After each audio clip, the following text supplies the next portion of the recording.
ವೀಕ್ಷಕರೇ, ಪಂಚರಾಜ್ಯಗಳ ಚುನಾವಣಾ ಫಲಿತಾಂಶಕ್ಕೆ ಕೌಂಟ್ ಡೌನ್ ಆರಂಭ ಆಗಿದೆ.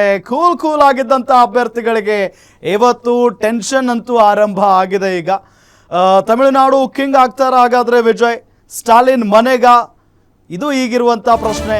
ಜೊತೆಗೆ ಪಶ್ಚಿಮ ಬಂಗಾಳ ದೀದಿಗೆ ಸೋಲಾಗುತ್ತಾ? ಕೇಸರಿ ಕ್ರಾಂತಿ ಮಾಡಿಬಿಡುತ್ತಾ? ಸಿಕ್ಕಾಪಟ್ಟೆ ಕುತೂಹಲ ಅಂತೂ ಇದ್ದೇ ಇದೆ. ಬಹಳ ಪ್ರಮುಖವಾಗಿ ಒಂದು ತಮಿಳುನಾಡು, ಮತ್ತೊಂದು ಪಶ್ಚಿಮ ಬಂಗಾಳ. ತಮಿಳುನಾಡು ಕಿಂಗ್ ಆಗ್ಬಿಡ್ತಾರ ವಿಜಯ್? ಇದೇ ಮೊದಲ ಬಾರಿಗೆ ಟಿವಿಕೆ ಪಕ್ಷ ಕಟ್ತಾರೆ, ಅದಾದ ನಂತರ ಸ್ಪರ್ಧೆಯಲ್ಲಿ ಭಾಗಿಯಾಗ್ತಾರೆ. ಈಗ ಅಲ್ಲಿನ ಸರ್ಕಾರ ಡಿಎಂಕೆ ಅದನ್ನ ಧೂಳಿಪಟ ಮಾಡೋದಕ್ಕೆ ಸಾಧ್ಯ ಆಗುತ್ತಾ?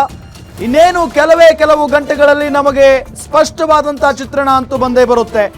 ಇದೆಲ್ಲದರ ಜೊತೆಗೆ ಈ ಬಾರಿ ಪಶ್ಚಿಮ ಬಂಗಾಳದಲ್ಲಿ ಕೇಸರಿ ಧ್ವಜ ಹಾರಾಡುತ್ತಾ ಅನ್ನೋ ಪ್ರಶ್ನೆ. ಸೊ ಈ ಎಲ್ಲ ರಾಜ್ಯಗಳ ಜೊತೆಗೆ ಫಲಿತಾಂಶದ ಜೊತೆಗೆ ನಮ್ಮ ರಾಜ್ಯದಲ್ಲಿ ಬೈ ಎಲೆಕ್ಷನ್ ನಡೀತಲ್ಲ, ದಾವಣಗೆರೆ ದಕ್ಷಿಣ ವಿಧಾನಸಭಾ ಕ್ಷೇತ್ರ, ಮತ್ತೊಂದು ಕಡೆ ಬಾಗಲಕೋಟೆ ವಿಧಾನಸಭಾ ಕ್ಷೇತ್ರ, ಇಲ್ಲಿ ಏನಾಗಬಹುದು ಕುತೂಹಲ ಅಂತೂ ಇದ್ದೇ ಇದೆ. ಗ್ಯಾರಂಟಿ ನ್ಯೂಸ್ ನಲ್ಲಿ ಫಲಿತಾಂಶದ ಮೆಗಾ ಎಕ್ಸ್ಕ್ಲೂಸಿವ್ ಕವರೇಜ್.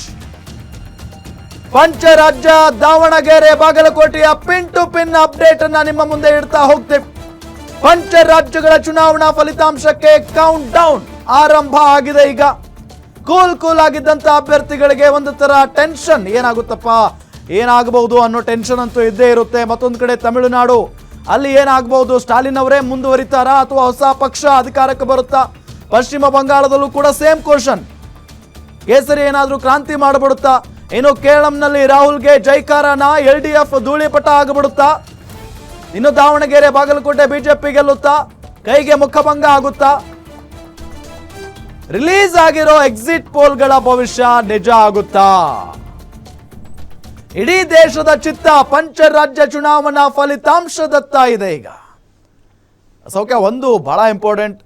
ಈಗ ಪಂಚರಾಜ್ಯಗಳ ಎಲೆಕ್ಷನ್ ಅಥವಾ ರಿಸಲ್ಟ್ ಬಗ್ಗೆ ಎಷ್ಟು ಕುತೂಹಲ ಇದೆಯೋ ಅಷ್ಟೇ ಕುತೂಹಲ ನಮ್ಮ ರಾಜ್ಯದಲ್ಲಿ ನಡೆದಿರುವಂತ 2 ವಿಧಾನಸಭಾ ಕ್ಷೇತ್ರಗಳಿಗೆ ಬೈ ಎಲೆಕ್ಷನ್ ರಿಸಲ್ಟ್ ಕೂಡ ಅಷ್ಟೇ. ದಾವಣಗೆರೆ ಬಾಗಲಕೋಟೆ ಸಿಕ್ಕಾಪಟ್ಟೆ ಕುತೂಹಲ ಇದೆ.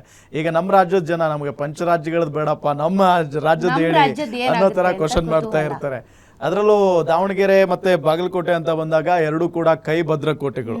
ಸೊ ಹಾಗಾಗಿ ಈ ಬಾರಿಯೂ ಕೂಡ ಅಲ್ಲಿ ಕಾಂಗ್ರೆಸ್ಸೇ ಬರುತ್ತಾ ಅಥವಾ ಬಿಜೆಪಿ ಏನಾದ್ರೂ ಚಮತ್ಕಾರ ಮಾಡುತ್ತಾ ಅನ್ನೋ ಒಂದು ಪ್ರಶ್ನೆ ಅಂತೂ ಇದ್ದೇ ಇದೆ.